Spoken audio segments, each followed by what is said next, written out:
নমস্কার। ভাষা ও ভবিষ্যৎ আজকের থেকে একটা নতুন অনুষ্ঠান শুরু করতে চলেছে। সেই অনুষ্ঠানটির নাম হচ্ছে মেঘ আড্ডায় সুকান্ত। সাহিত্যিক সুকান্ত গঙ্গোপাধ্যায় সম্পর্কে আপনাদের নতুন করে পরিচয় দেওয়ার কিছু নেই। আমরা এই অনুষ্ঠানে আজকের দিনের খ্যাতনামা সাহিত্যিকদের সঙ্গে সুকান্ত গঙ্গোপাধ্যায়ের আড্ডাকে আমরা ডিজিটালি নথিবদ্ধ করব। এর থেকে আমরা সেই মানুষটা যার সঙ্গে সুকান্ত গঙ্গোপাধ্যায় আড্ডা দেবেন, সেই মানুষটা সম্পর্কে আমরা একটা ধারণা পাবো। ভাষা ও ভবিষ্যৎ সাহিত্যের একটি ইউটিউব চ্যানেল, যেখানে নথি সাহিত্যের মানুষগুলোর কথা এবং সাহিত্যের আহ, যা সমস্ত বইপত্র ইত্যাদি নথি হিসেবে থাকে। আজকে ভাষা ও ভবিষ্যতের সম্পাদক হিসেবে আমার বিশেষ কিছু বলার নেই।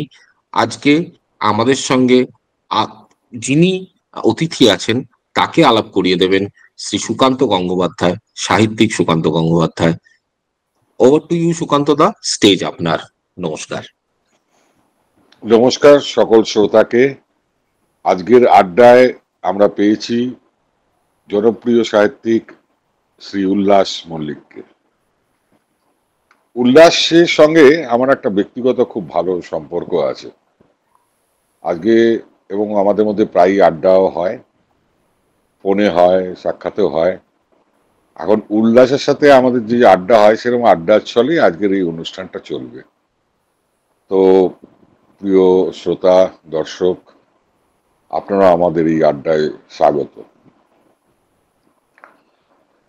উল্লাসকে আমি আহ, প্রথম জিজ্ঞেস করব যে উল্লাস এই লেখালেখিতে ওর আগ্রহটা কোন বয়স থেকে আসে, লেখালেখি করার আগ্রহটা? উল্লাস। হ্যাঁ, লেখালেখি করার আগ্রহটা ওই মানে অ্যারাউন্ড 30-এর এদিক ওদিক, এই সময় থেকে আমার লেখালেখি করার একটা ইচ্ছে খুব তীব্র হয়ে ওঠে বলা যেতে পারে। মানে আমি খুব ছোটবেলা থেকেই পড়তাম, প্রচুর পড়তাম, কন্টেম্পোরারিও পড়তাম, বরং কন্টেম্পোরারি বেশি পড়তাম, ক্লাসিক পরের দিকে পড়েছি। কন্টেম্পোরারি লিটারেচার পড়তে পড়তে আমার মনে হতো, যখন আমার 20 বছর বয়স, 22 বছর বয়স, আমি কি পারি না এরকম একটা চেষ্টা করে লিখতে।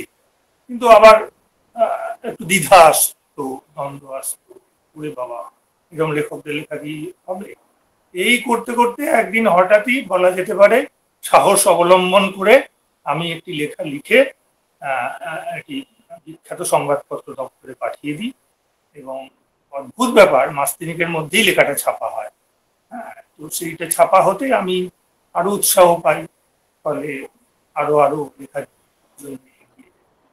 এবং সেটা এই যে কোন একটা সাল, কথা আছে, কত এই সাল যে একটা সেটা? কথা আছে,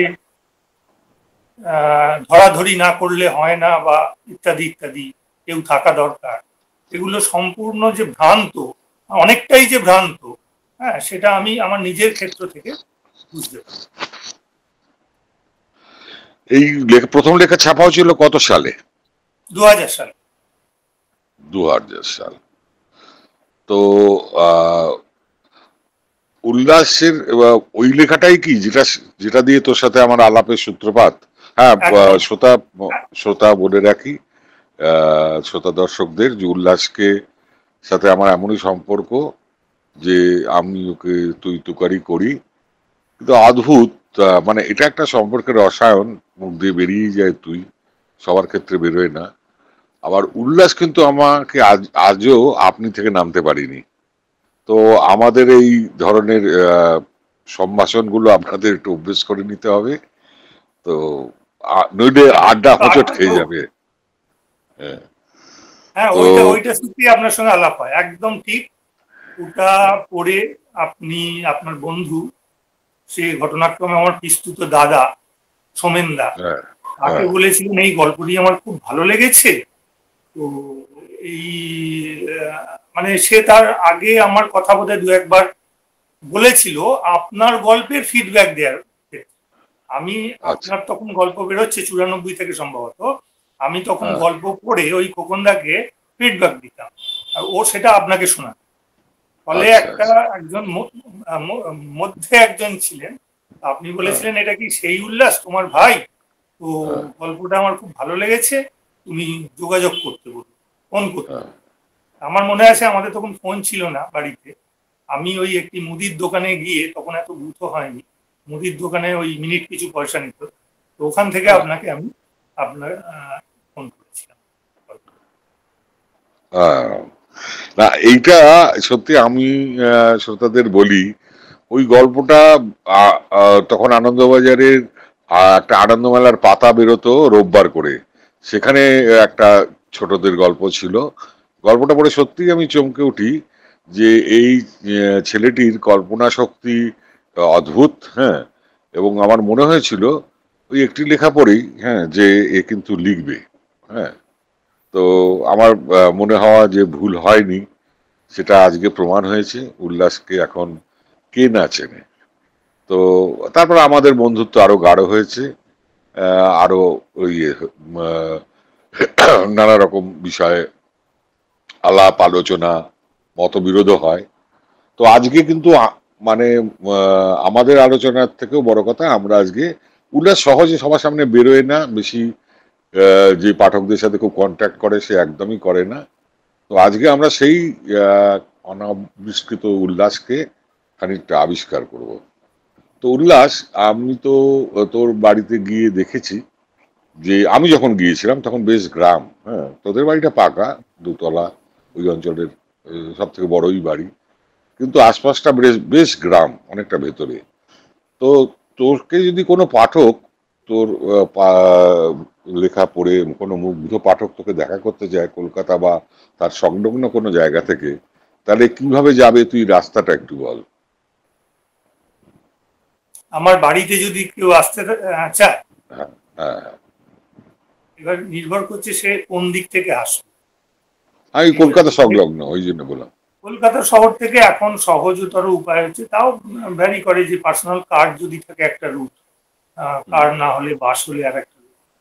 সেটা হচ্ছে যে, আমি সহজটাই বলছি, রবীন্দ্র সদন থেকে যদি সে বাসে ওঠে, তাহলে সে সেকেন্ড ব্রিজ দিয়ে ডোমজুড়ে চলে আসে। এবারে হুম, ডোমজুর থেকে প্রচুর অটো এবং টোটো আছে বেগড়ি হাই স্কুল স্টপ, এই আচ্ছা স্টপে নামতে হবে, নেমে এবারে হেঁটে বা টোটোও যায়, মানে আমাদের গ্রাম কেশব, কেউ আসা যায়, আবার টোটোও নেই, খুব দূর গ্রামের নয়। নাম কেশবপুর, কেশবপুর। কেশবপুর। আপনার একটু ফিবিল আসছে, হ্যাঁ। একটু জোরে বলুন। এরপর আহ, আমি যখন যে গ্রামটা যখন যেরকম দেখেছিলাম যেরকম, হুম। এখন তো আর অনিশি শহর অনেকটা ঢুকে গেছে বা শহর খানিকটা হ্রাস করেছে, কিন্তু তোর ছোটবেলায় ওই গ্রামের অবস্থা কেমন ছিল? ছোটবেলায় তোদের বাড়িতে লাইট ছিল, মানে বিদ্যুৎ? না, আমাদের বাড়িতে ইলেকট্রিসিটি আসে, আসলে আমাদের এই বাড়িতে ইলেকট্রিসিটি আসে বোধহয় 2000 সালেই। আমার প্রথম দিকে দু তিনটে গল্প হুম, ওই হ্যারিকেনের আলোয় লেখা। আহ, বা হ্যাঁ, ইলেকট্রিসিটি আসতে তো তখন একরকম ছিল। অ্যাকচুয়ালি আমার 12 বছর বয়স কেটেছে উত্তর ঝাপড়টা বলে আরেকটি গ্রাম, সেটাও আচ্ছা চূড়ান্ত একটা চাষি ভুষির গ্রাম। আহ, সেখানে তো ইলেকট্রিসিটির ব্যাপারই ছিল না। এবং আমি ওই চাষি ভুষি ছেলেদের সঙ্গে আমার বাড়ির এই ব্যাপারে আমি খুব সৌভাগ্যবান যে আমার অভিভাবকরা, আমাকে কেউ কোনোদিন বলেনি যে অমুক স্কুলে যায় না, অমুকের সঙ্গে মিশো না, অমুকের সঙ্গে খেলো না। এ ব্যাপারে অবাধ ছাড়পত্র ছিল, কেউ কোনোদিন বলে। আর সেই গ্রামে আমরা ছিলাম ভাড়াটে, কিন্তু গ্রামের মানুষ অসম্ভব ভালোবাসতো আমাকে, অসম্ভব ভালোবাসতো। তাদের বাড়ি গিয়ে খেতাম, শুতাম, হ্যাঁ, তাদের ছেলেদের সঙ্গে খেলতাম, তাদের গোয়াল ঘরে লুকোচুরি খেলতাম। এমনকি তারা যে সিজনাল দোকান দিত একটা, ওই আহ, ওখানে শিবের গাজনের সময়, ওই হুম, আম, তারপরে লাউ, পটল, সেই দোকানটা তারা সকাল থেকে শুরু করতো। ওই সন্ন্যাসীরা যাবে আর তাদের থেকে কিনবে। বেলা হওয়ার সঙ্গে সঙ্গে তাদের মাঠে কাজ পড়ে যেত, তারা মাঠে চলে যেত, আমার ওপর দোকানের ভাত দিয়ে যেত। আমার উপর, আমার বোনের আচ্ছা। উপর দোকানের ভাত দিয়ে যেত। আমি প্রাণপণ চেষ্টা করতাম সেই লাউয়ের ফালি বা কুমড়োর ফালি এগুলোকে বিক্রি করা, এবং যখন সেই রকম সন্তোষজনক ফলাফল হতো না, তখন আমি নিজের বাড়িতে চলে এসে মাকে গচাবার চেষ্টা করতাম, এবং তাদের মানে শিখিয়ে দেওয়া যে বুলিটা ছিল, যে বলতো যে এটা 1 টাকায় দিবি, আর তারপরে না নিতে চাইলে বলবি যে কম জম করে দেবো, 75 পয়সায় দিয়ে দাও। হ্যাঁ, আমি ঠিক সেটাই মাকে বলতাম, ও মা একটু কম জম করে দেবো, নাও না, হ্যাঁ 75 পয়সায় দেবো কি 60 পয়সায় দেবো। এইভাবে আমি আমার বাড়িতে বিক্রি করতাম ওই দোকানের জিনিসপত্র। এবং এখন ভাবি তারা নির্দ্বিধায় আমার ওপর ওই ক্যাশের দায়িত্বটা দিয়ে, হ্যাঁ তারা কোনোদিন জিজ্ঞেসও করেনি, কোনোদিন দেখেও নি। হ্যাঁ, দিনের শেষে এসে জিজ্ঞেস করে, মানে যেটুকু পয়সা হতো আর যেটুকু বিক্রি বাটা হতো সেদিন নিয়ে চলে যেত, আবার পরের দিন এ করে কচি আম বিক্রি করতো, শীষ ওই ঝাঁপের যে আম থাকে, শীষ সহ আম থাকবে, সেটা নিয়ে ঝাঁপ দিতে হয়। হ্যাঁ, এইসব নানা রকম জিনিসের দোকান বসতো আর কি। তা ওই মানে চাষি পাড়ার প্রতিটি বাড়িতে প্রতিটি মানুষের সঙ্গে আমাদের অবাধ যাতায়াত ছিল, অবাধ মানে বন্ধুত্ব ছিল। এবং আর একটা জিনিস খুব দেখতাম, কেউই প্রায় লেখাপড়া জানে না ওখানকার ছেলে মেয়েদের, মোটামুটি ছেলেদের বিশেষ করে ক্লাস 5-6, অর্থাৎ চিঠি লেখাটা রপ্ত করতে পারলেই বোম্বে জুয়েলারি কাজে পাঠিয়ে। তো তারা বাড়িতে চিঠি লিখতো, তখন তো ফোনও ছিল না, কিছুই নয়, তো বাড়িতে চিঠি লিখতো, আর আমার মা সেই চিঠি পড়ে শোনাতো। হ্যাঁ, তারা তো পড়তে পারতো না, সেই চিঠি পড়ে তারা এসে আমার মায়ের কাছে শুনতো, আবার মা সেটার উত্তরও লিখে দিত। হ্যাঁ, লিখে দিয়ে তারপরে সেটা পোস্টের ব্যবস্থা। এটা বেশ অনেকজন ঘিরে আছে, একটা পরিবারে 7-8 জন এসেছে, হ্যাঁ মাকে ঘিরে আছে, এবং মা সেই চিঠিটা পড়ছে আর কি, আবার সেই চিঠিটার উত্তর লিখে তাদের শোনাচ্ছে, দেখো এই লিখেছি, কিছু বাদ পড়ে গেল কি, আর কিছু কি বলার আছে, এরকম দেখেছি। ফলে এইটা আমার লেখালেখিতে মানে আমার পরবর্তীকালে খুব সাহায্য করেছে। বা এখানে আমি 12 বছর বয়সে এখানে চলে আসি, এই গ্রামে, একই রকম গ্রাম, মানে তখন আমাদের ঘর থেকে হাত বাড়ালে পাট ক্ষেত স্পর্শ করা যেত, এত কাছে ছিল মানে ক্ষেতগুলো। আর এখন ক্ষেতগুলো পড়ে আছে, চাষ হয় না, যাই হোক। তো এখানেও এইরকম, এখানেও যে এসছি, এটা একটা লেবার ক্লাস পাড়া, হ্যাঁ এখানেও অবাধ মেশামেশি করেছি। তবে আমি আমার ওই প্রথম জীবনে ওখানে মানে মানে যেন আত্মার আত্মীয় হয়ে আছে আমার সেই মাঝের পাড়া গ্রাম। ওই গ্রামটার নাম ছিল মাঝের পাড়া, এটা পাড়া আলাদা।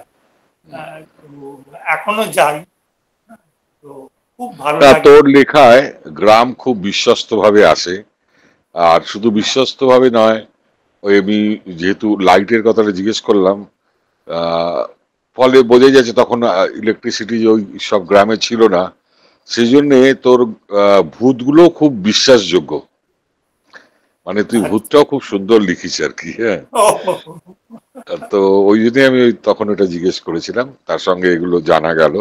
আর ঠিকই তোর লেখালেখির মধ্যে এই গ্রাম বা পাল্টে যাওয়া গ্রাম, এদের কথাই বেশি আসে।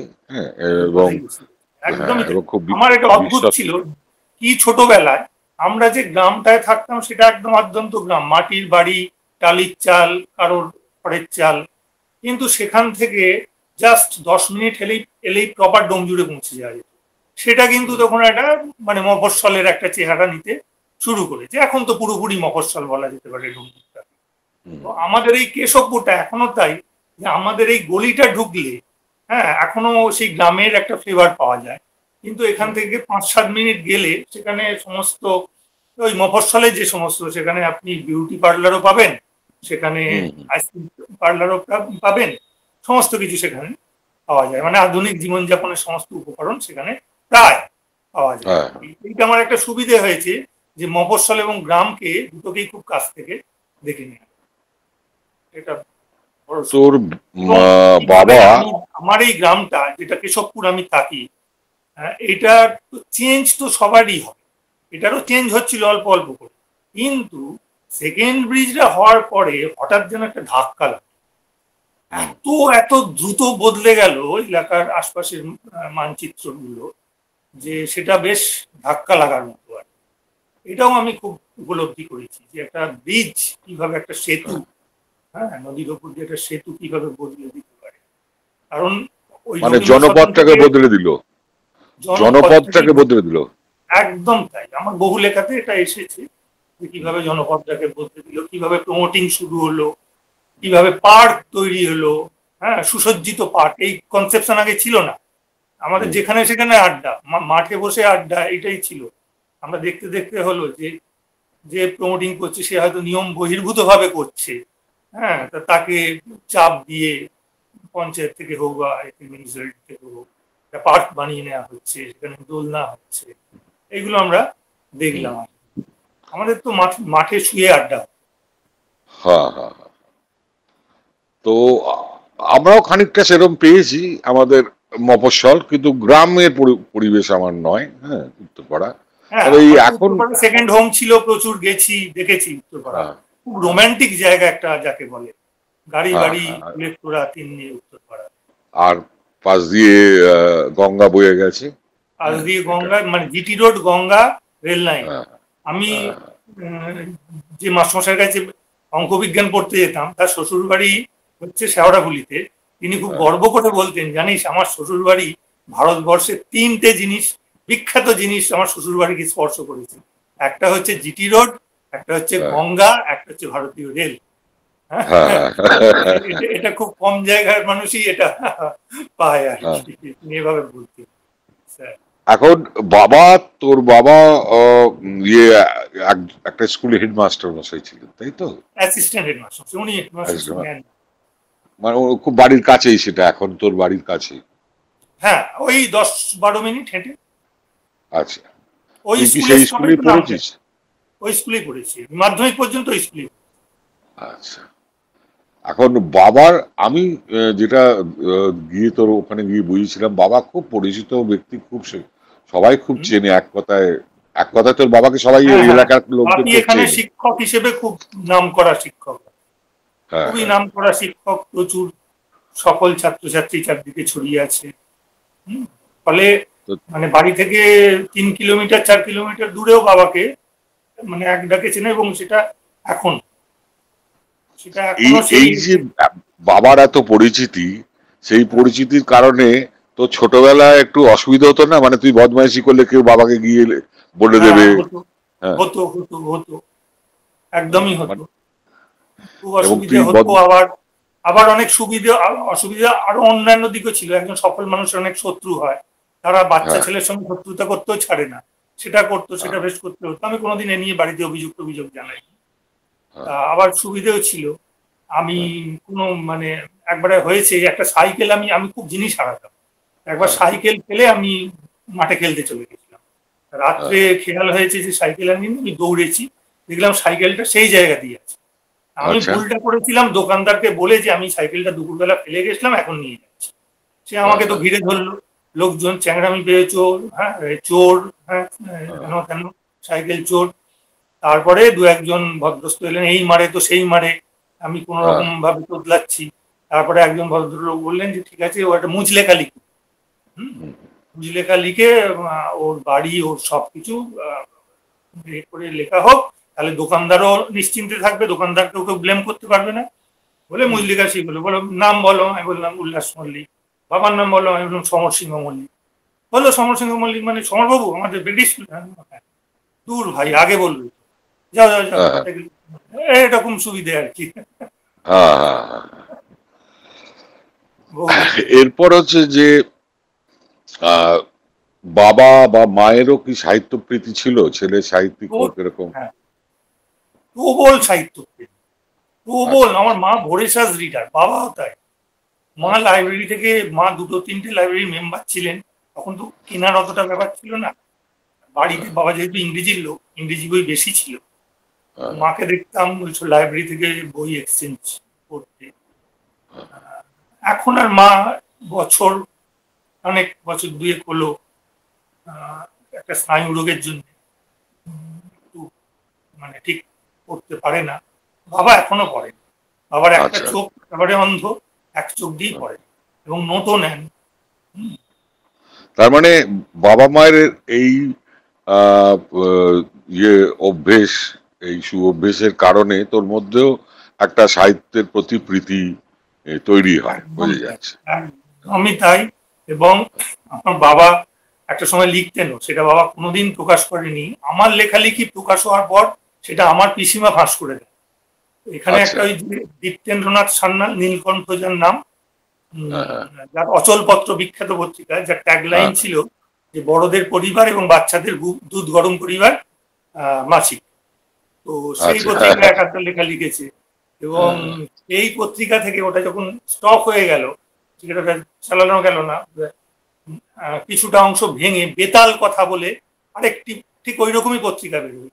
তাতেও বেশ কিছু লেখা, মূলত প্যারোডি ধর্মী লেখা এবং রম্য রচনা, হ্যাঁ এরকম লিখেছেন। কিন্তু তারপরে যে কোনো কারণেই হোক খুব মন দিয়ে মাস্টারিটা করেছেন। উনি মনে হ্যাঁ, করেছিলেন যে এটা আমি আরো ভালো পারি লেখার থেকে। হ্যাঁ। তো মন কিন্তু দিয়ে ছেলে যখন দেশ পত্রিকার মতন বড় পত্রিকায় ছেলের লেখা ছাপা হলো, তখন তাদের কি এক্সপ্রেশন, কি অভিব্যক্তি, কি রকম অনুভূতি তাদের? মায়ের তো প্রচুর উচ্ছ্বাস, এবং বাবা হ্যাঁ।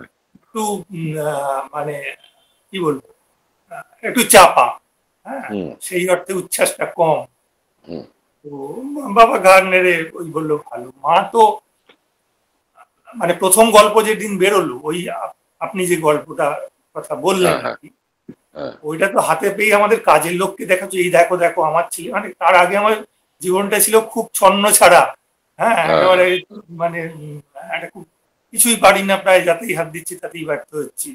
হ্যাঁ, তো মায়ের হ্যাঁ। সেই কথাগুলো হয়তো কেউ বলতো, শুনতে হতো। হুম, মায়ের এত উচ্ছ্বাস, আমার কাজের লোককে, তার অক্ষর পরিচয় নেই, হ্যাঁ হুম। তার কাজের হ্যাঁ, লোককে দেখিয়ে দিয়েছিল। তা তিনি বলেছিলেন বাপির, তিনি আমাকে বাপি বলতেন আর কি, সেই কাজের হ্যাঁ, মাসি।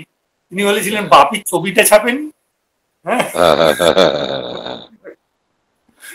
আর এই আহ, ছোটবেলায় এই এটা কিন্তু একটু লেখালেখিতে আসতে তোর একটু সময় লেগে গেল। হুম, হ্যাঁ, ও মানে তোর কথা অনুযায়ী 2000 সাল। কিন্তু এই যে দেশ পত্রিকায় হাসির গল্পে তুই প্রথম প্রতিযোগিতায় প্রথম হলি, তাই তো? হুম। তো এটা কত সাল? না, এটা তো তিনবার হয়েছিল। ও, হ্যাঁ, তিনবারই আমি পুরস্কৃত হয়েছি। হ্যাঁ, প্রথম হয় 4 সালে। ওরা হ্যাঁ, করে কি, ফার্স্ট সেকেন্ড দেয়, আর তারপরে হয়তো 6টা বা 8টা গল্পকে পুরস্কৃত ঘোষণা করে, থার্ড বলে হ্যাঁ, কিছু থাকে না। হ্যাঁ, হ্যাঁ। তো প্রথমবার ওই আমি পুরস্কৃতের দলে ছিলাম, আচ্ছা, দ্বিতীয়বার ফার্স্ট হয়েছিলাম, আচ্ছা। তৃতীয়বার আবার পুরস্কৃতের দলে ছিল। তিনবার ওরা করেছিল, তিনবারই মানে আমার গল্প ছাপা হয়েছিল ওই স্কিমে আর কি বলে। তো তখন কি তুই ঠিকই করেছিলি যে বা তুই বুঝতে পারছিলি যে তুই রম্য রচনা বা হাসির গল্প সহজে লিখতে পারছিস? হ্যাঁ হ্যাঁ হ্যাঁ, কিন্তু আমি কিন্তু সমান্তরাল তো দুটোই লিখি। না, কোনো সেটা তো কোনো জানি সময় আমরা। সম্পাদকদের চাহিদা থাকে, হয়তো পরপর 3জন সম্পাদক, 3জনই বললো হাসির গল্প। হ্যাঁ, আবার তারপরে আমি দুটো নিজে গল্প লিখলাম, সে দুটো হয়তো এমনি সাধারণ সামাজিক গল্প। আর আমার গল্প তো আপনি জানেন, আপনারও গল্পগুলো ওইরকমই, যে আমরা তো ওই বিদেশ টিদেশে পাড়ি দিই না, মহাকাশে হ্যাঁ। পাড়ি দিই না। আমার চারপাশের পরিবেশ, মাটি, মানুষ, প্রকৃতি, এইগুলোই হয় উপজীব্য গল্প। খুব বেশি আয়োজন কিন্তু আপনাদের মানে আমাদের থাকে না। আমাদের ঘরানাটা এরকম। এবারে মানে অনেক আমাদের লেখক থাকে। অভিজ্ঞতার মধ্যে যা আছে তা আমরা লিখি। একদমই, একদমই তাই। এবারে এবং অনেকে, অভিজ্ঞতাটা খুব একটা কিছু কমও নেই, ফলে আমাদের অভাবেও পড়তে হয় না, না গুগল ঘাঁটতে কিন্তু হয় না। অভাবে তো তাদেরও পড়তে হয় না, যারা ধরুন এখানে বসে পাপুয়া নিউ গিনির একটা পটভূমি নিয়ে লিখে দিই, তারা গুগল হ্যাঁ, সার্চ করে লিখে তো হ্যাঁ, দিচ্ছে, তাদেরও তো কিছু হচ্ছে না। আজকে পাপুয়া নিউ গিনি লিখলো, কালকে সুদান, এই ধরুন সুদান নিয়ে লিখলো, পরশু হ্যাঁ, ধরুন আরেকটা বিশ্বের আরেকটা শহর নিয়ে লিখলো। এগুলো তো তারা লিখে যাচ্ছে। সেটাও একটা লেখার ধারা তৈরি হয়েছে আজকাল।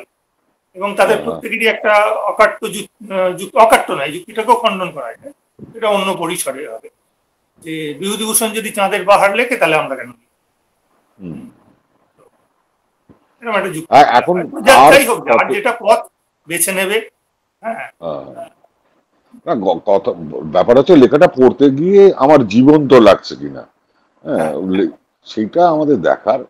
তো যদি কেউ জীবন্ত করে তুলতে পারে, বিভূতিভূষণের তো তখন গুগল ছিল না, ওনাকে পড়াশুনো করতে হয়েছিল হুম, আফ্রিকা নিয়ে, এবং অত পড়াশুনো করা এবং তার এখানকার জঙ্গলের অভিজ্ঞতা, এখানে অনেক সময় তিনি ছিলেন জঙ্গল পার্শ্ববর্তী অঞ্চলে, ঠিক। সব মিলিয়ে উনি ওটা তার লিখতে থেকেও বড় পেরেছিলেন। কথা সুকান্ত দা, একটা জিনিস দেখবেন যে ওটা কিন্তু একটা কিশোর অ্যাডভেঞ্চার।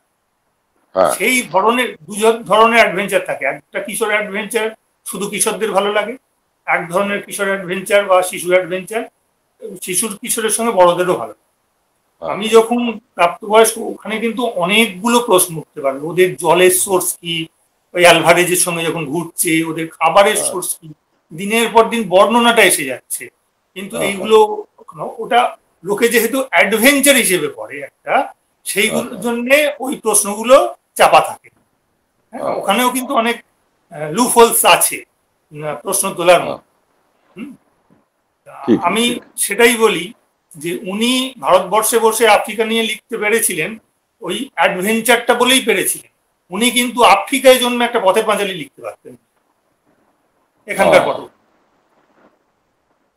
উনি এটা খুব আফ্রিকায় জন্মে ইম্পর্টেন্ট কিন্তু কথা। পথের পাঁচালী লিখতে গেলে ওনাকে এখানেই জন্মগ্রহণ করতে হতো আর কি। অথবা আফ্রিকা নিয়ে, মানে আফ্রিকায় পথের পাঁচালী লিখলে আফ্রিকাতে জন্মাতে হতো। আফ্রিকা আফ্রিকাতে যদি পথের পাঁচালী নিয়ে পটভূমি করতেন, তাহলে আফ্রিকাতেই জন্মাতে হতো। আফ্রিকাতেই জন্ম, একদম, এটা আমার দৃঢ় বিশ্বাস। হ্যাঁ, হ্যাঁ। হ্যাঁ, আচ্ছা, উল্লাস, তোর লেখার মধ্যে দেখা যায় যে একটু লুজার বা একটা হেরে যাওয়া মানুষ বা দুর্বল মানুষ, হ্যাঁ, শারীরিক ভাবে মানসিক ভাবে এদের প্রতি তোর পক্ষপাতিত্ব বেশি, এটা কেন? হ্যাঁ, সেটা হচ্ছে মানে হয়তো ওই নিজেকে একটা গ্লোরিফাই করার চেষ্টা। হ্যাঁ, আমি তো ওই সারা জীবন হেরে যাওয়া দুর্বল, হ্যাঁ, ভেঙে পড়া মানুষ। এই জন্য তাদের প্রতি সহানুভূতিটা একটু বেশি আসে। এই আহ, ধরনের। তবে সব রকম লেখাই লিখতে ভালো লাগে, বারবার তো আবার এরকম লিখলে একঘেয়েও লাগবে। তখন হ্যাঁ, সবলদের লেখা লিখি বা তবে দেখা গেছে যে তুই তুলনামূলক আহ, এই ধরনের মানুষের প্রতি তো পক্ষপাতিত্ব বেশি, উপন্যাসের ক্ষেত্রে বিশেষ করে। হ্যাঁ, হ্যাঁ, হ্যাঁ, এবং গল্পতেও দেখা গেছে। হ্যাঁ, আর আর আর একটা জিনিস, যে তোর লেখার খুব গোড়ার দিকে শীর্ষেন্দু মুখোপাধ্যায়ের প্রভাব ছিল তোর গদ্যে বা চরিত্র চয়নে। হ্যাঁ, এবং একদম প্রত্যক্ষ চরিত্র, প্রভাব ছিল। হ্যাঁ, হ্যাঁ, খুব প্রভাব ছিল, যা এখন অনেকটাই কেটে গেছে, অনেকটা মানে প্রায় কেটেই গেছে বলা যেতে পারে। তবে কোথাও একটা ওই রকম মনে হয় যে হ্যাঁ, ওই একই ঘরানা। হ্যাঁ, হ্যাঁ, হ্যাঁ, মনে হয় যে একই ঘরানার। তো আহ, এই শীর্ষেন্দু বাবুর প্রভাবটা তো শুধু, তো আজকে আমি বলছি না, নিশ্চয়ই তোকেও শুনতে হয়েছে ওই সময়। তো তার কি উত্তর, এই প্রভাবটা কেন হ্যাঁ, এত বেশি করে পড়েছিল? বলুন, এত কেন শুনতে তোর পেলাম। উপর এই শীর্ষেন্দু বাবুর লেখার প্রভাবটা এত বেশি করে পড়লো? তার কারণ একটা পিরিয়ডে আমি শীর্ষেন্দুবাবু ছাড়া কিছু পড়িনি। ধরুন সেটা একটা স্প্যান 3 বছর। হ্যাঁ, হ্যাঁ, এবং সেটা আমার প্রথম হয় মানব জমিন পড়ে। মানব জমিন পড়ে আমি মানে থমকে যাই, বমকে যাই একেবারে। তো তখন পরপর তখন হায়ার সেকেন্ডারি পরীক্ষা দিয়েছি, হায়ার সেকেন্ডারি ছাত্র। তারপরে একে একে যাও পাখি, দূরবীন, পারাপার, হ্যাঁ, এই সমস্ত মানে আমাকে মোহগ্রস্ত করে তোলে আর কি। ফলে ওই ধরনের শব্দ চয়নের প্রতি আমার একটা মোহ তৈরি হয়, এবং ওটা যে খুব একটা ভালো নয় সেটা আমাকে প্রথম দিকে কেউ বলেনি। তারপরে যখন বলে আমি সতর্ক হই এবং কাটাবার চেষ্টা করি। এবং আমি যে আমার যে প্রথম গল্পগ্রন্থ যেটা বেরোয়, 50টি গল্প, সেই গল্পগ্রন্থে আমি ওই ধরনের প্রভাবিত গল্পগুলোকে কিন্তু বাদ আচ্ছা, দিয়ে রাখি। আমার প্রথম দিকের বেশ কিছু এরকম গল্প, সেগুলো হয়তো কোনোদিনই, তার অন্য ত্রুটিও আছে হয়তো, কিন্তু ওই প্রভাবটা আছে। আমি কিন্তু ওই গল্পগুলোকে কোথাও আর মানে পুস্তক আকারে বার করতে দিতে চাই না। আচ্ছা আচ্ছা, তা পরে অন্য গল্প গ্রন্থে দিস। একদমই যে এটা খুব বিরাট দোষের জেল হয়ে যাওয়ার মতন অপরাধ তো নয়। তবে হ্যাঁ, একটা স্বকীয়তা আর লোকে চায়, একটা লেখকের থেকে হ্যাঁ, তার নিজস্ব স্বকীয়তাটা চায়। তো সেই গল্পগুলো কিন্তু যাতে না হারিয়ে যায় তার একটা ব্যবস্থা করিস। আচ্ছা। আচ্ছা, এই লেখালেখির পেছনে মানে ইয়েতে যখন তুই লিখতে শুরু করলি, উম, তখন এর অনুপ্রেরণা হিসেবে প্রেমিকারা ছিল? অনুপ্রেরণা হিসেবে? হ্যাঁ, প্রেমিকারা অনুপ্রেরণা দিত? না না, প্রেমিকারা সেটা বলছি। তারপরে পরেই তোমার বিয়ে হয়ে গেল। হ্যাঁ, যা। তো বউ অনুপ্রেরণা দিত, আচ্ছা লিখতে আচ্ছা, হবে।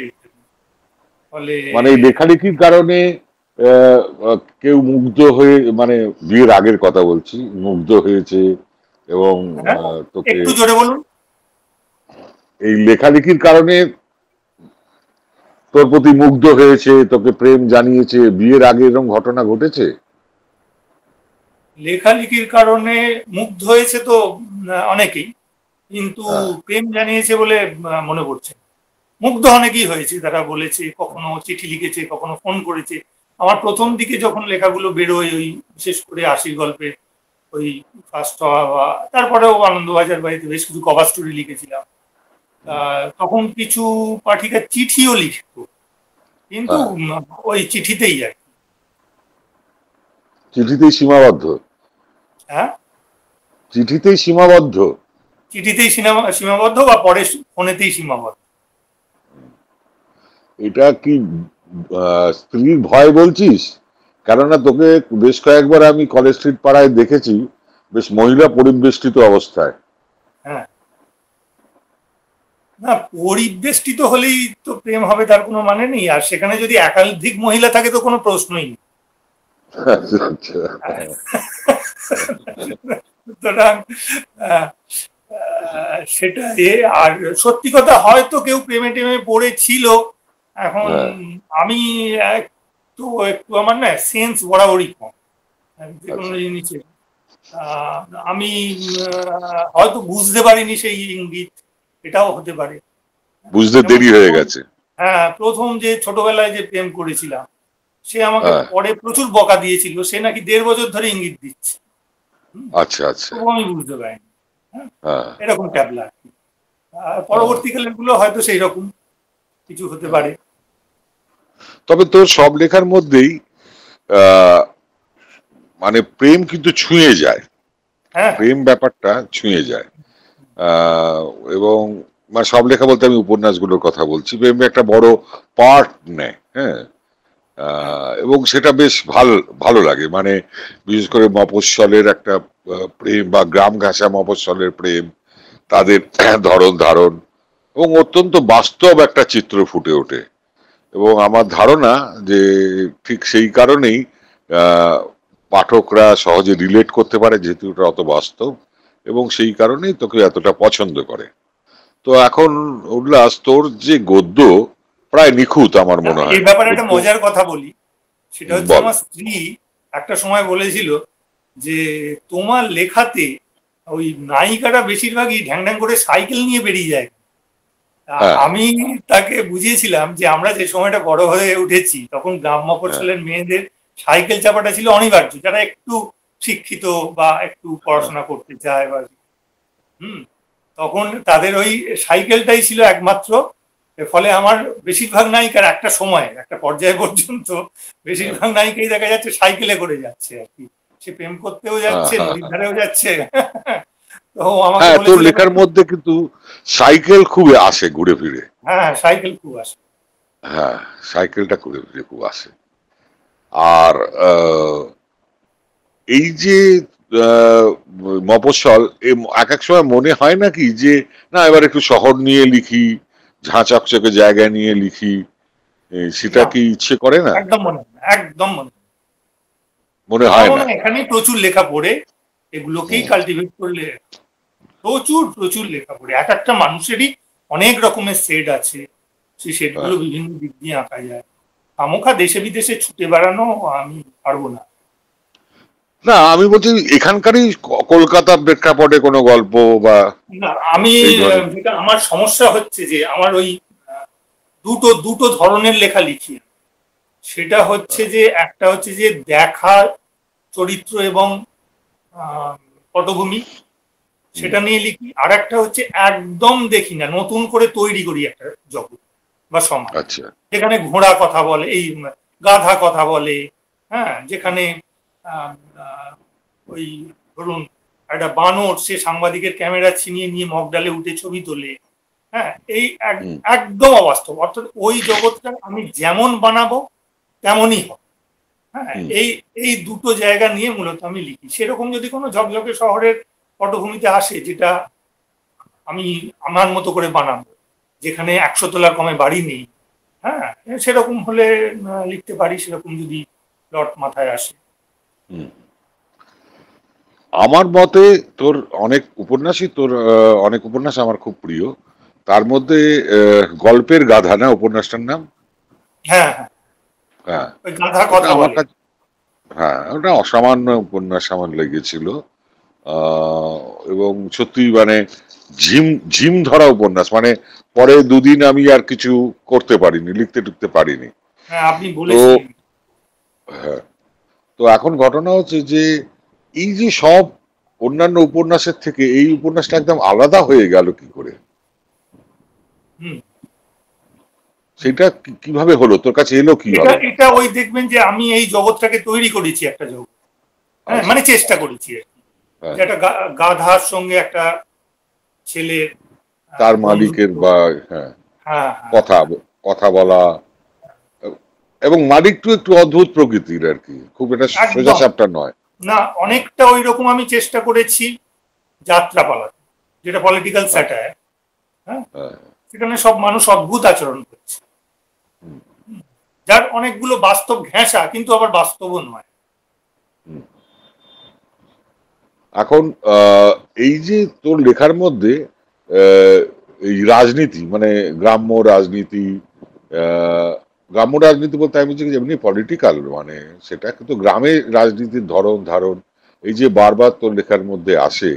এবং দেখা গেছে যে সরকার তখন মানে শাসন করছে, শাসকের দলের, তাদের এগেনস্টেও তুই খুব ডেরিভেটিভ লিখে যেতে পারিস, লিখিস আর কি।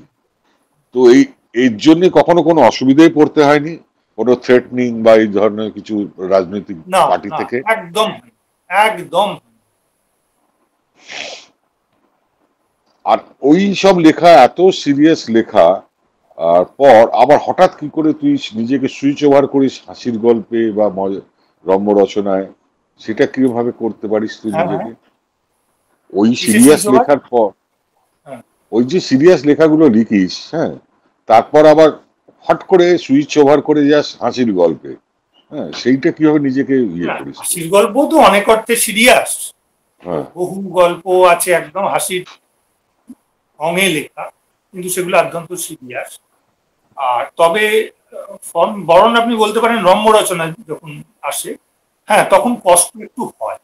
কষ্ট একটু হয়, হ্যাঁ, কিন্তু এই কষ্টটা জীবনে কিছুই কষ্ট করিনি। হ্যাঁ, তো এই কষ্টটুকু তো করতেই হবে। কষ্ট হয়, ওটা মানিয়ে নিতে হয়। আহ, আহ।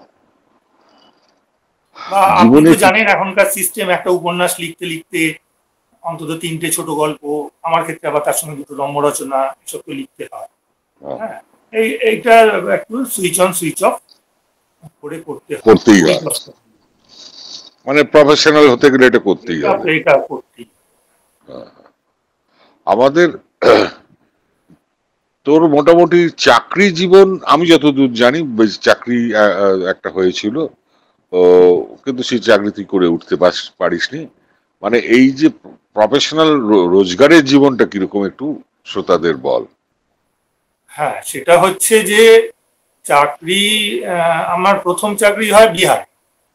তো সেই চাকরি কিছুদিন করে আমি চলে আসি একটা শিক্ষকতার চাকরি ছিল একটা স্কুলে, একটা বড় স্কুলে।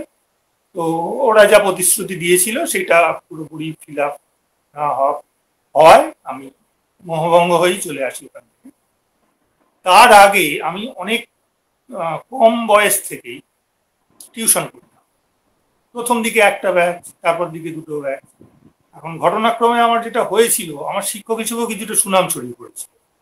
মানে তার কারণ হচ্ছে আমি প্রথম ব্যাচেই বেশ কিছু ভালো ছাত্রছাত্রী পেয়েছিলাম যারা খুব ভালো রেজাল্ট করে। এইটা হওয়ার ফলে আমাকে কোন পিছনে টিউশনের ব্যাপারে তাকাতে হয়নি। টিউশন করছি আমি, সেই টিউশন গুলো দেখলাম যে ওখানে থাকলে ওখানেও কিছু হবে না, প্লাস এখানে এখনো যদি ফিরে যাই আবার কিছুটা টিউশন ফিরে পাবো অন্তত। এইভাবে ফিরে এসে এখানে আরেকটি গ্রামের স্কুলে হাই রোড থেকে যেতে হয়। খুবই কষ্টকর জার্নি, কারণ সেটাতে এখন প্রচুর বাস টাস চলে, আপনি জানবেন যে সড়ক থেকে বালির দিকে যে রুট, ওই রুটটা একটা সময় কিচ্ছু কোনো যানবাহন ছিল না। যাতায়াতের একমাত্র ওখানে ঠিক বালি আর এর মাঝামাঝি একটা জায়গা পাকুড়িয়া বলে, ওইখানে একটা স্কুলে আমি অর্গানাইজিং স্কুল, ওই স্কুলটা অ্যাফিলিয়েটেড হলে আমি চাকরি পাবো এরকম এতে আমাদের কয়েকজনকে নেওয়া হচ্ছে। সেটা যেতাম, সেটাও খুব কষ্ট করে, কারণ ওই সড়কে এসে হয় বাইকের পিছনে চাপতে হতো কারোর, অথবা লরিতে চাপতে হতো।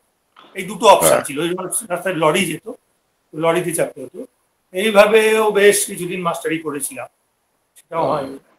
কলকাতার একটা ডায়াগনস্টিক সেন্টারে পেয়েছিলাম, সেটাও দেখলাম সেটা আরেকটু পরে, তখন লেখালেখি করছি, বেশ কিছু লেখা বেরিয়ে গেছে। তো আমি তখন সিদ্ধান্ত নিলাম যে সব তো হয় না, এই কলকাতায় যাতায়াত আমার তখন সেকেন্ড ব্রিজ দিয়ে এত যানবাহন কিন্তু চলতো না, মানে পাবলিকের যাওয়ার মতো তেমন, শুধু প্রাইভেট কারটার চলতো আর কি, বাস রুট তখন হয় না। ফলে সেই হাওড়া ব্রিজ দিয়ে ঘুরে যাওয়া, সেটা আমি সেই সময় একটা ডিসিশন নিই যে আমি টিউশন করবো আর লিখবো, আমি চাকরি কোনোদিন করবোই না। কারণ প্রচুর টিউশন তখন করি, প্রায় 70-80 জন ছেলে মেয়েকে পড়াই আমি। আমার তবুও তারপরে কিছু এনার্জি বেঁচে থাকে লেখার জন্য। কিন্তু আমি হিসেব করে দেখলাম আমাকে যদি কলকাতায় গিয়ে 9 ঘন্টা ডিউটি করে আসতে হয় আমার বাড়িতে, আমার বাড়ি যে জায়গায়, তাহলে আমি আর লেখার জন্য কোনো এনার্জি পাই। এই জন্য এই কঠিন সিদ্ধান্তটা, খুবই কঠিন সিদ্ধান্ত একটা মধ্যবিত্ত পরিবারে। কিন্তু আমি এই সিদ্ধান্তটা নিয়েছিলাম, ওয়ান ফাইন মর্নিং উঠে আমি এই ডিসিশনটা নিয়েছিলাম, এটা আমি করবো। হ্যাঁ, এটা করবো, এইভাবেই যদি লিখতে পারি আমি এইভাবেই পারবো। জানি না তখন তো সবে কিছু গল্প লিখেছি। হ্যাঁ, না সেই একদিক দিয়ে খুব সাহসী সিদ্ধান্ত, কিন্তু খুব সুপ্রযুক্ত। মানে এটা এভাবে লিখতে পারলে লেখা যায় না, এটা খুব কষ্ট হয়। আমার জীবনেও আমি চাকরি করে লিখে দেখেছি। আর তোদের একটা বাবা তো একটা স্কুলে চাকরি করতেন, আর তোদের নিজেদের একটা বোধহয় বাচ্চাদের স্কুল আছে। নিজেদের একটা বাচ্চাদের স্কুল, সেটা পরে হয়েছে। সেটা কিন্ডারগার্টেন স্কুল, অর্থাৎ ওই নার্সারি থেকে ক্লাস 4 পর্যন্ত এই ক্লাসগুলো চলে, সেটা বাড়ির লাগোয়াই আর কি। সেটাতেও আমি প্রথম দিকে থাকতাম, বেশ কয়েক বছর ছিলাম। তারপরে লেখার চাপ যখন আরো বাড়তে লাগলো, তখন সেটাতেও আর রেগুলার করা, তো এখন ওই অকেশনাল কিছু কাজকর্ম করতে হয়। ওটা তোর স্ত্রী সামলান? স্ত্রী একা নন, স্ত্রী তো আছেই, ওই অনেকটা সামলায়। তার সঙ্গে আমাদের কিছু পারিবারিক বন্ধু আছে। আচ্ছা, আমাদের গুরুজন স্থানীয় বাপির ছাত্র, তাদের ছাত্র হিসেবে তারা অত্যন্ত মেধাবী, কিন্তু ভাগ্যদোষে কিছু করতে পারেনি। হ্যাঁ, সেই রকম দুজন দাদা আমাদের গাইড করে। আচ্ছা আচ্ছা, চলে। আর ছোট স্কুল, খুব বেশি আমরা বাড়াতে চাইও না, যে কটা ইউনিট আছে ওইগুলো নিয়েই আমাদের এই মফস্বলেও উত্তরপাড়া মানে কলকাতা সংলগ্ন শহরে এখনো আমরা মানে আমাদের জেনারেশনে বাবাকে বাবাই বলি। আর তুই তো আরো গ্রামে ছিলি, তুই বাবাকে হঠাৎ বাপি বললি কিভাবে? এইটা এসেছে আমার মামার বাড়িতে। খুব ছোটবেলায় আমার বড় মামা পোস্ট অফিসে চাকরি করতেন, বড়বাজার পোস্ট অফিসে। তো ফ্যামিলি নিয়ে ওখানে প্রথমে থাকতো। সেইটা ওই যে কলকাতার কালচার থেকেই হয়তো তারা পেয়েছিল। আমার মামার তো আচ্ছা। 2 দিদি 1 বোন। দু দিদি বাবাকে তারপরে বড় মামা আবার গ্রামে বাড়ি করে চলে আসে। তো ওই তারা কিন্তু বাপি বলে, সেই হিসেবে তাদের ইনফ্লুয়েন্সও এটা বলা যেতে পারে। ওরা আমার থেকে আমার বোনের এই বাপি ডাক হয়েছে। আচ্ছা। তবে আমি কিন্তু দেখেছি আমাদের আশপাশেও অনেককে বাপি বলে। না, এখন বলে, হ্যাঁ, এখনকার সময় আলাদা, কিন্তু আমাদের সময় আমরা খানিকটা ওই যেসব ছেলেপুলেরা একটু শহুরে ছেলেপুলেরা বাপি বা ড্যাড ফ্যাট বলতো, আমরা আওয়াজ মারতাম। হ্যাঁ, এখন তার উপায় নেই, এখন সবাই তাই বলে আর কি। হ্যাঁ, তো তোর মুখে বাপি শুনে আনলাম যে উল্লাস তো আমার থেকে অনেক বেশি পুরনো হ্যাঁ, গ্রামের অনেকেই থাকে এটা অবাক তাও। হয়ে গেছে একটা সময়ে। এবং হ্যাঁ, বলি আমি ডিরেক্ট আওয়াজ হয়তো খাইনি, কিন্তু হ্যাঁ। আমাদের ভাই বোনকে অনুকরণ করে কয়েকজন বলতে গিয়ে কিন্তু খুব মানে হ্যাটা খেয়েছে। হ্যাঁ, আচ্ছা। তারপর লোকজনের কাছ থেকে খেয়েছে। এরকমই বলেছে যে মনিকার মতো বাপি বাপি কি বাপি বাপি করিস।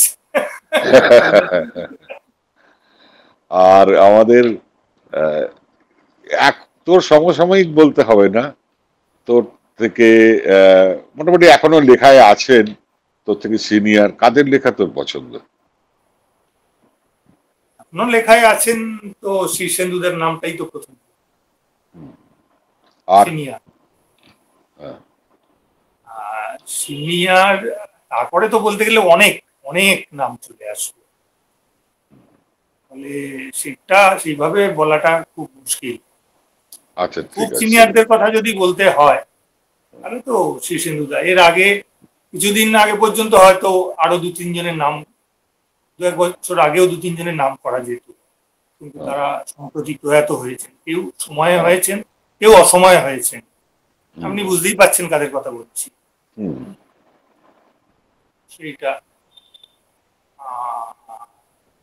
সেইটা শীর্ষেন্দুদার লেখায় তো সেটা হয়তো আপনিও একমত হবেন যে হয়তো একটা লেখা মনে হলো যে একটু তারা হুড়ো করে জমা দিয়েছেন, তার মধ্যেই এমন 4-5টা মণিমাণিক্য থাকে যে সেটা নিয়ে আপনার সঙ্গে আমার কথাও হয়েছে, যে আমরা সারা জীবন চেষ্টা করলেও পারবো না ঠিক, ঠিক। মণিমাণিক্য তুলে আনতে। এই তো বয়সে এই হ্যাঁ, এই যে এখন এত ইংলিশ মিডিয়ামের চাপ, হ্যাঁ, এবং বাংলা সম্পন্ন ঘরের ছেলেরা বাংলা মিডিয়াম পড়ছেই না বা বাংলা পড়ছেই না। তোর কি মনে হয় আমরা কি জীবদ্দশাতেই দেখবো আমাদের লেখা কেউ পড়ছে না, এরকম হয়ে যাবে? বাংলা সাহিত্যের ভবিষ্যৎ নিয়ে তোর কি মত? খুব কঠিন প্রশ্ন। তবে যদি অল্টারনেটিভ কিছু না ব্যবস্থা নেওয়া হয় তাহলে কিন্তু এই আশঙ্কা একটা থেকে। সেটা হতে পারে বাংলাকে কম্পালসারি করা সব স্কুলে, হ্যাঁ, বা ইত্যাদি, বা আরো অন্য কিছু আর কি, নতুন ভাবে অন্য ভাবনা। রাজ্যগুলো যেমন তাদের ভাষাকে হ্যাঁ, শিখতেই হবে এরকম একটা এখন আমাদের কম্পালশন রাজ্যটা দিতে। এমন না, মানে এখানে আবার সেই সব কম্পালসারি করলেও এমন কিছু জায়গা আছে, ধরুন পাহাড়, তারা কেন বাংলা শিখবে? সেখান থেকে একটা বিক্ষোভ তৈরি হবে। বাংলা কম্পালসারি কেন তারা, এমনিতেই তারা থাকতে চায় না। তো এইরকম কিছু সমস্যা শুধু বললেই হবে না, খুব গভীরভাবে বিশ্লেষণ করে মানে না হলে কিন্তু আপনি যে আশঙ্কাটা করছেন আমিও সহমত। হ্যাঁ, হ্যাঁ, আর আমার প্রচুর আত্মীয় স্বজন তৎকালীন ইংলিশ মিডিয়ামে পড়তো। এবারে অনেকটা বাড়ির ওপর ডিপেন্ড করে, জানেন তো, বাড়ির ওপর এবং ক্যান্ডিডেটের উপর ডিপেন্ড করে। হ্যাঁ, হ্যাঁ, মানে তখনও আমার সেই আত্মীয় স্বজন খুবই শ্লাঘা বোধ করতো ছেলে বাংলা পড়তে পারে না বা লিখতে পারে না। সেই হ্যাঁ, ট্র্যাডিশন এখনো চলছে। মানে কিছু কিছু জিনিস তো পুরনো হয়ে যায়, হ্যাক হয়ে যায়, এই জিনিসটা যেন হ্যাক হচ্ছে না, যে আরে বাবা এটা সত্যি খুব একটা গর্বের ব্যাপার নয়, হ্যাঁ, হ্যাঁ, লিখতে পারে না পড়তে পারে না। তো গার্জেনদের এবং অনেক অনেক পাঠক দেখেছি, আমি বুঝতেই পারিনি যে তারা ইংলিশ মিডিয়াম ব্যাকগ্রাউন্ড, তাদের ইংরেজি মাধ্যমে পড়াশোনা করে। এতটাই তারা বাংলা, সেটা তার পরিবেশ তাকে দিয়েছে, তার সদিচ্ছা। তোর সাবজেক্ট হতে ইংরেজি, হ্যাঁ, তোর সাবজেক্ট হতে ইংরেজি, তোর সাবজেক্ট হতে ইংরাজি, ছাত্রদের ইংরাজি পড়াস তো তুই? হ্যাঁ হ্যাঁ, কিন্তু হ্যাঁ, এবং তাতে কখনো সে তো বাংলা অসুবিধা হয়? মিডিয়ামের ইংরেজি, সে তো বাংলা মিডিয়ামের ইংরেজি। আচ্ছা আচ্ছা, হ্যাঁ হ্যাঁ হ্যাঁ, এটাও লক্ষ্য আর করা। আমাদের যে স্কুলটা সেটাও ইংলিশ মিডিয়াম নয়, অনেকেই এটা জানে না যে ইংলিশ মিডিয়াম স্কুল কাকে বলে। আমাদের একটা পুরোপুরি বাংলা স্কুল, যেখানে ইংরেজি গুরুত্ব দিয়ে শেখানো, মানে ইংলিশ মিডিয়াম হবে সেটাই। মানে ওই আপনিও নিশ্চয়ই জানেন, ফর্ম টর্ম ফিল আপ করেছেন, আমাদের সেই রেলের ফর্মের উপরে বা এই ধরনের ফর্মের উপরে লেখা থাকতো, দি ইনস্ট্রাকশন অফ ল্যাঙ্গুয়েজ ইজ বলে একটা ডট দেয়, অর্থাৎ ভাষার মাধ্যম। হ্যাঁ, ভাষার মাধ্যম এরকমই বোধহয় থাকতো লেখা, ইনস্ট্রাকশন অফ ল্যাঙ্গুয়েজ। তো আমরা লিখতাম বেঙ্গলি, যারা ইংরেজি মিডিয়াম পড়েছে, অর্থাৎ সেই ছেলেটি ইতিহাস পড়বে ইংরেজিতে, ভূগোলও পড়বে ইংরেজিতে, অঙ্ক করবে ইংরেজিতে। হ্যাঁ, সেইটা কিন্তু আমাদের স্কুলে ভূগোলটা বাংলাতেই পড়ানো হয়, অঙ্কটা বাংলাতেই করানো হয়, কিন্তু ইংরেজি অনেকগুলো ক্লাস দেওয়া আছে, টেক্সট বই দেওয়া আছে, কনভারসেশন দেওয়া আছে। এবং আমাদের এখনো, আমি বলছি, এই ধরনের এই বেগরি, ডোমজুর, আন্দুল এই দিকে ইংলিশ মিডিয়াম বলতে সত্যি যা বোঝায় সেই স্কুল কিন্তু খুবই কম। হাতে গোনা কয়েকটা আছে, হাতে গোনা কয়েকটা খুব সম্প্রতি 4-5 বছরের মধ্যে হয়ে এসেছে, কিন্তু অধিকাংশ ইংলিশ মিডিয়াম লিখে দেয়, হয় তারা জানেই না মানেটা, অথবা জেনেও ভুল লেখে যে ইংলিশ মিডিয়াম হলে লোকে একটু চমকাবে। এই আচ্ছা, এই তুই ইংরেজি সাহিত্য তো পড়তে হয়েছে তোকে, মানে পড়াশোনার জন্য পড়তে হয়েছে? পড়াশোনা তো আমি প্রায় করিনি, আমার তো শুধু নামটা লেখানো থাকতো স্কুলে কলেজে। আচ্ছা, আমি মানে যেদিন স্কুল কলেজে যেতাম সেটাও ছিল একটা ঘটনা আর কি। তবে আমি এমন একজন ফাঁকিবাজ, সত্যি কথা বলতে কি, স্কুলটায় যেতাম, কলেজেও কিছু কিছু পড়তাম, মানে আমি দেখেছি আমার স্কুলে বা কলেজে যেতে ভালো লাগে, পড়তে ভালো লাগে। আচ্ছা, গেলে অনেক রকম মজা, স্যারেদের পিছনে লাগা থেকে বন্ধুদের সঙ্গে হুল্লোড়, প্রচুর মজা। আমার জীবনের সবচেয়ে বড় যে যে জায়গাটা আমার ভেতরটা অধিকার করে আছে, সেটা হচ্ছে আমার প্রাইমারি স্কুল। এটার নাম ছিল উত্তর ঝাপড়দা ধর্মতলা প্রাথমিক প্রাথমিক বিদ্যালয়। স্কুলটা ছিল আমার বাড়ি থেকে প্রায় 1.5 কিলোমিটার দূর, 1 থেকে 1.5 কিলোমিটার দূর। আমরা পায়ে হেঁটে যেতাম স্কুলে, আমি আমার। স্কুলটা ছিল একটা জীর্ণ, মানে কোনো রকমে ইটগুলো বহুকাল আগে একটু কাদা বালি এসবের সঙ্গে আটকে দেওয়া হয়েছে। ওপরের চালটা ছিল কিছুটা টিন, অল্প সামান্য অংশ টিন, কিছুটা টালি, কিছুটা চুঙি খোলা। আপনি কি চুঙি খোলা ব্যাপারটার সঙ্গে পরিচিত আছে নিশ্চয়ই? ওই টালিও যারা কিনতে পারতো না, তারা ওই রকম ওই হাফ রাউন্ড যে এক ধরনের পাওয়া যেত, ওইগুলোকে বলা হয় চুঙি খোলা। তার সত্ত্বেও একটাই ক্লাস, লম্বা হল, মানে সেই স্কুলের স্মৃতি আমি এখনো ভুলতে পারি না। সেই মাস্টারমশাইদের আমি এখনো ভুলতে পারি না, কি ভালো পড়াতেন তারা। আমরা শুনতাম, বদমাইশি করতাম, হ্যাঁ, মানে গাছে চড়ে আমরা ফল পেরে আনতাম, সেখান থেকে স্কুলে নালিশ হতো, মার খেতাম। এবং আমি দেখেছি আমার পাড়ার কিছু আমার সঙ্গে স্কুলে যেত, আমার বোনের সঙ্গে, মানে অনেক ছেলে আসতো যাদের জামা নেই, অনেক মেয়েও আসতো ক্লাস 1-2-তে পড়ে যাদের জামা থাকতো, এতটাই গরিব তারা। আমার মনে আছে আমি যখন 2-এ পড়ি, একটি মেয়ে, ওরা সব টিফিন খেতে যেত, ওদের সময় 11টার সময় ভাত হতো না। আমার বাবা যেহেতু শিক্ষকতা করতেন, 11টার সময় আমরা ভাত খেয়ে, ওটা স্কুল প্রায় ফাঁকা হয়ে যেত প্রায়। ও গেছে, এসেছে খালি গায়ে। মেয়েটির নাম মনিকা।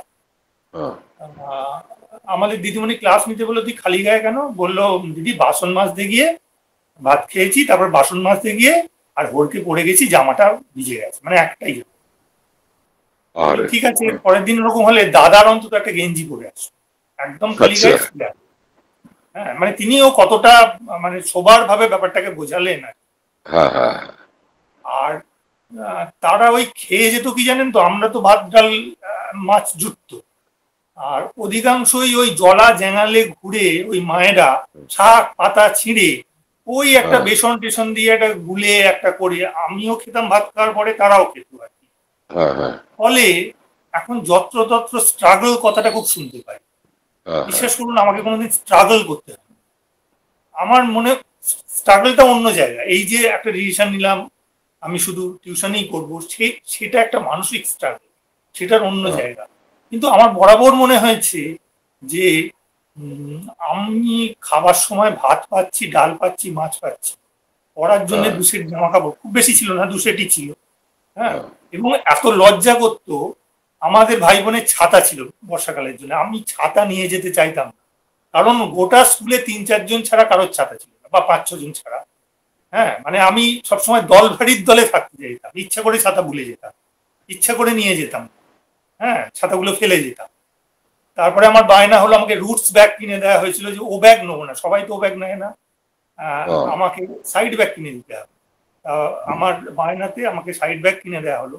এবং আমি দেখতাম যে একটা অধিকাংশ ছাত্রের সাইড ব্যাগের এইখানটা একটা গেরো বাঁধা থাকে, মানে হুম ওটা হচ্ছে ছিঁড়ে যাওয়ার পরে ওটা ওটাকে গেরো দিয়ে আবার কিছুদিন চালাতে হয়।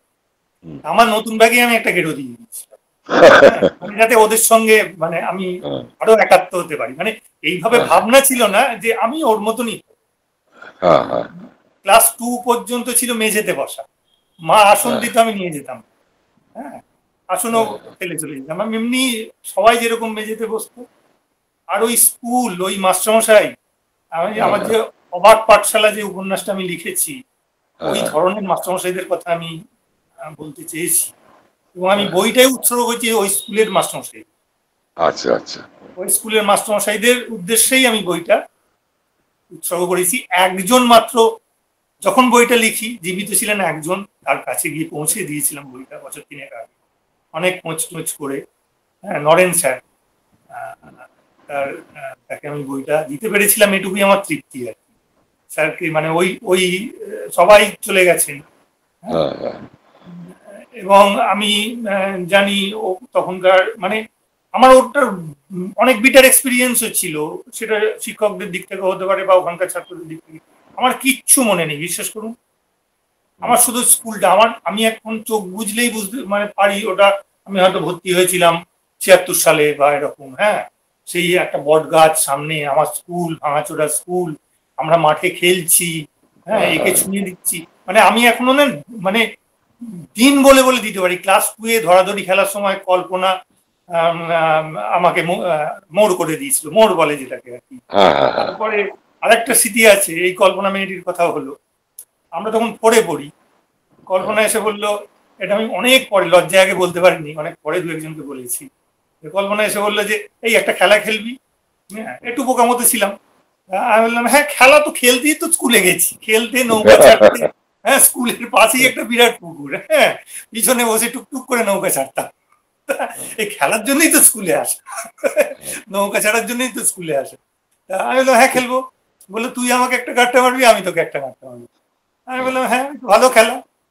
না, আমি প্রথমে ভাবলাম যে এরকম আবার খেলা হয়, নিশ্চয়ই এটা খেলার প্রাথমিক দিক, এরপরে আসল খেলাটা লুকিয়ে আছে, সেটা ক্রমশ প্রকাশ হয়।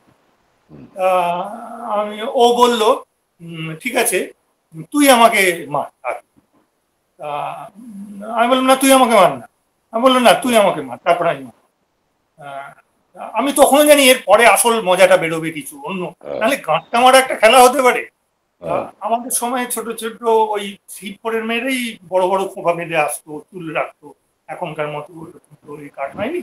ওর খুব বড় খোঁপা বেঁধে এসেছিল, কল্পনা আমার মনে আছে। আমি ওই খোঁপা একটু আস্তে করে মানে জাস্ট টাচ করেছিলাম, যে পরের এপিসোড কি আসে এটা দেখার জন্য। তারপরে কল্পনা বললো যে এটা তাহলে আমি এ করি। আর সাধারণত তখন মেয়েরা একটু বড় বয়সে পড়তো, হ্যাঁ, আমার থেকে একটু বড় ছিল আর কি। এবং চাষিভুষি পরিবারের মেয়ে, তারাও কাজ করে, মানে খুবই শক্ত হাত এবং ঘাটটা তাদের। আমাকে একটা গাঁটটা মেরেছিল, আমি বেঞ্চে শুয়ে পড়েছিলাম, মাথা। হ্যাঁ, এইবারে লাস্ট ব্লান্ডারটা আমি করি। হ্যাঁ, আমি তখন বুঝতে পারলাম এইটা আমি তো বোকা বনে গেলাম। আমি কল্পনাকে বললাম যে কিরে আর একবার খেলবি? বললো না আর না, হ্যাঁ একবার। হ্যাঁ, তো এইটা বলার পর তো আমার মনে আছে যে ওখানে সুকুমার পড়ে গিয়েছিল, হ্যাঁ, কবরী যেন তাকে ধরে ধরে তুলছে, এই চিত্রগুলো। এটা আমারও এত মনে নেই, আমার আমারও এত একদম ক্লাস বাই প্রাইমারি ক্লাস মনে আছে, ক্লাস বাই ক্লাস মনে আছে। আমার পরের স্কুলের জীবন বেশ কিছুটা মনে পরের আছে। তো মনে আছেই, পরের তো মনে আছেই, কিন্তু আমার প্রাইমারি স্কুলটা যে আমার ভেতরে কোথাও একটা বাসা বেঁধে আছে।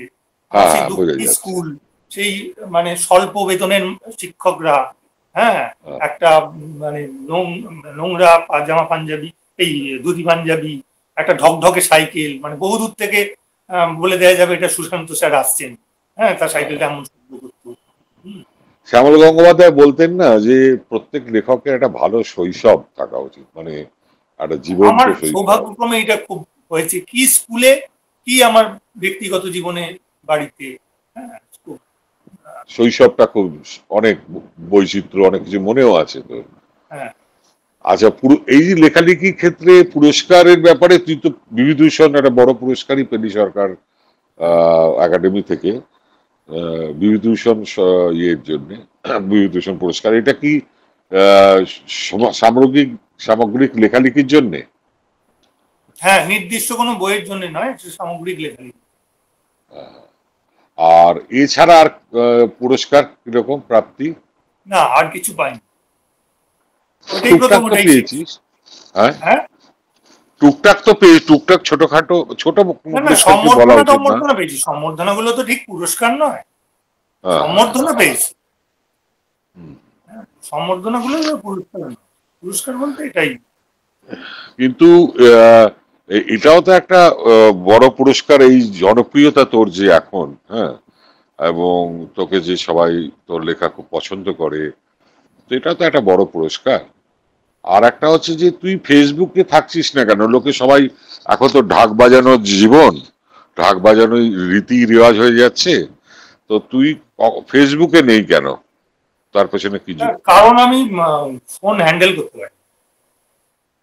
আচ্ছা, মানে হ্যাঁ, আমি এরকম বহুবার হয়েছে, হয়তো আপনাকে কোনো একটা হোয়াটসঅ্যাপ পাঠাতে গেছি, সেটা চলে গেছে আমার বন্ধুর বাবার কাছে।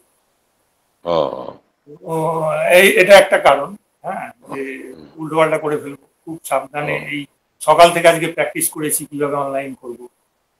দ্বিতীয় কথা, আমার যেটা মনে হয়, দুটো কথা, যারা করছে ভালো করছে, তার কোনো আমার অভিযোগ বা আক্ষেপ নেই। আমার ক্ষেত্রে যেটা মনে হয়, আমার সৌভাগ্য যে এখনো পর্যন্ত আমার যারা প্রকাশক, মোটামুটি বড় প্রকাশক, আমার মনে হয় মানে প্রচারটা তাদের দায়িত্ব, অ্যাড করার দায়িত্বটা তাদের, আমার। এবারে যদি ছোট প্রকাশক হয় বা সেলফ ফিনান্সে যে বইগুলো হয়, হ্যাঁ, তো সেলফ ফিনান্সে যে বইগুলো হয়, সেগুলো প্রকাশকের কোনো দায়িত্ব থাকে না, সেখানে বাধ্য হয়ে লেখককে করতে হয়। বা কোনো কোনো লেখকের অভিযোগ থাকে যে তার বই যথেষ্ট করছে না প্রকাশক, হ্যাঁ, সে কোথাও বিমাতৃসুলভ আচরণের শিকার হচ্ছে তার বই প্রকাশক। কিন্তু আমার মনে হয়, আমার একটা বই বিক্রি হলে আমার 10 টাকা যদি আমার কাছে আসে, প্রকাশকের ঘরে 25 টাকা যায়। সুতরাং সব সময় উদ্যোগটা তার বেশি হওয়া উচিত, এটা আমার মনে হয়। আপনিও তো ফেসবুকে নেই, ফলে আমার একটা পেজ আছে, আরো অনেকেই নেই, সুচেতনা নেই ফেসবুকে, এরকম আরো অনেকেই নেই। আমি আসলে খুব একটা নিজেকে এনগেজ করতে চাই না, এই কোনো ফেসবুকে নেই, মানে ফেসবুকে থাকা মানে অনেকের সাথে কথাবার্তা, হ্যাঁ, একটা এনগেজমেন্ট, তার থেকে লেখায় সেই সময়টা দেওয়া ভালো বলে আমার মনে হয়েছে। তো সেই কারণেই তারাও করুক, বই বিক্রি হলে সবারই লাভ, একটা গোটা ইন্ডাস্ট্রি চাঙ্গা হবে। তো আজকে আমরা মোটামুটি আড্ডার শেষের দিকে চলে এসেছি। আমাদের মোটামুটি এই যে আমরা ভাষা ও ভবিষ্যতের জায়গায় মেঘ আড্ডা নামটা দিয়েছি, সেটা একটু ক্ল্যারিফাই করে দেওয়া ভালো। কারণ মেঘ আড্ডা মানে হচ্ছে এই যা কিছু তা তো সব ক্লাউডে চলে যাবে, যেটা আমরা কম্পিউটারের ভাষায় বলি। তো সেই জন্য এটা মেঘ আড্ডা। আর সব থেকে মজার ব্যাপার বা সব থেকে আনন্দেরও ব্যাপার বলা যেতে পারে, সেটা হচ্ছে যে আমি উল্লাস হয়তো কোনোদিন থাকবো না, কিন্তু এই আমাদের আড্ডাটা মেঘ আড্ডায় থেকে যাবে। কিন্তু লোকে কিন্তু আর একটা ইউটিউব কথা আমি থেকে নিজে থেকে বলছি, যেটা না বললে অসম্পূর্ণ থাকবে। সেটা হচ্ছে কালিদাস রায়ের একটা কবিতা আছে, বিদ্যালয় পথে। আমিও এটা মানে সত্যি একটা মানুষের বিদ্যালয় পথে পথটা যে কত কত বৈচিত্র্যময় হতে পারে, হ্যাঁ, তার জীবনে কতটা প্রভাব ফেলে, সেটা ঠিক আমার ক্ষেত্রে দেখা যাচ্ছে। যে আমি ওই যে অনেকটা পথ যেতাম, এ ব্যাপারে আহ শ্রদ্ধেয় ক্ষেত্রগুপ্ত মানে প্রচুরগুপ্তর বাবা, উনি একটা কথা বলতেন যে খুব বাসে করে মানে এই যে বহু দূরে পাঠানো, এটার উনি বিরোধী ছিলেন। উনি বলতেন যেন 1 ফুটপাতে স্কুল পেয়ে যায়, এটা ওনার একটা কথা ছিল। তো আর কালিদাস রায়ের ওই কবিতা বিদ্যালয় পথে কি কি দেখতো, আমরা বিদ্যালয় পথে যেতে যেতে যে কি কি করতাম আর কি কি করতাম না, হ্যাঁ, 9:30 স্কুলে চলে যেতাম আগে, মানে বেরিয়ে আচ্ছা, পড়তাম। হ্যাঁ, মানে কত পাগলামি। আমার মনে আছে যে আমাদের সঙ্গে শ্রীকান্ত বলে একটা ছেলে ছিল, তার সঙ্গে আর যোগাযোগ নেই। শ্রীকান্ত বাবা বাস চালাতো, আমাদের স্কুলের ওই সামনে দিয়ে যে বাস রুটটা ছিল, খুবই মানে দীর্ঘ সময় অন্তর সেই বাস আসতো একটা 57 রুটে। শ্রীকান্তর বাস হলে শ্রীকান্ত হর্ন চিনত, মানে দূরে হয়তো লাহাপাড়ায় হর্ন দিয়েছে, শ্রীকান্ত বলছে আমার বাবার বাস আসছে, তখন হয়তো টিফিন। হ্যাঁ, আমরা দৌড়ে চলে গেলাম স্কুল থেকে, একটা জমি ডিঙিয়েই হচ্ছে রাস্তা, এবারে হাত দেখালাম, বাসে উঠে পড়লাম, বাস চলবে হাওড়ার দিকে। হ্যাঁ, প্রায় 10 মিনিট আমাদের নিয়ে গেল, তারপরে এখানে নেমে পড়ল। নেমে পড়ে আবার গোটা রাস্তাটা হই হই করতে হতে, এমনকি ক্লাসের ফাঁকে জল খেতে গেছি, শ্রীকান্ত বাবার বাস চলে এসেছে, ও আচ্ছা, ক্লাস আচ্ছা, থাক, উঠে গেলাম, জানি গিয়ে মানে বিস্তর ঠেঙানি খাবো। হ্যাঁ, এটা কি আনন্দের কি মানে বলুন। আজকাল সবাই সবকিছুর মানে খোঁজে। আমাকে কদিন আগেই একটা ইন্টারভিউ দিতে হয়েছে, হ্যাঁ, আকাশবাণীতে, যে আবোল তাবোলের মানে, হ্যাঁ, আবোল তাবোলের নাকি সবের মানে আছে। এই কিছু কিছু জিনিস কি এমনি হয় না, মানে আমরা ওই যে রোদে পোড়া হয়ে 10 মিনিটের বাস পথ, মানে আমাদের দৌড়ে আসতে 20 মিনিট লাগবে, হ্যাঁ, আমরা আসতাম হই হই করতে করতে, সেই আনন্দগুলো এখন আর পাই না। হ্যাঁ, হ্যাঁ, আমার বিদ্যালয়ের পথেটাও আমার খুব আকর্ষক ছিল। হ্যাঁ। এখনকার শিশু কিশোররা কিভাবে আনন্দ খুঁজে নেয়? মানুষ তো আনন্দ খুঁজেই নেয়, ঠিকই কোনো না কোনো ভাবে মানুষ আনন্দ খুঁজে নেবে। হ্যাঁ, তো যাই হোক, আজকের মতন আমাদের এই আলাপচারিতা অনেকটাই বাকি রয়ে গেল, কিন্তু একটা নির্দিষ্ট সময় তো বেঁধে ফেলতেই হয়। তাই আমাদের আমার ভালো আজকে এই লাগলো। আড্ডা থেকে আপাতত বিদায় নিতে হচ্ছে। এবং এই মেঘ আড্ডায় সুকান্তর অনুষ্ঠান, এরপরে আরো কোনো আহ, লেখককে নিয়ে বা সাহিত্য অনুরাগীকে নিয়ে হতেই পারে। আপনারা থাকবেন আমার সঙ্গে, এবং এই আড্ডা আমরা নিয়ে যাব। আমরা চলে গেলেও এই আড্ডা থেকে যাবে ক্লাউডে। নমস্কার।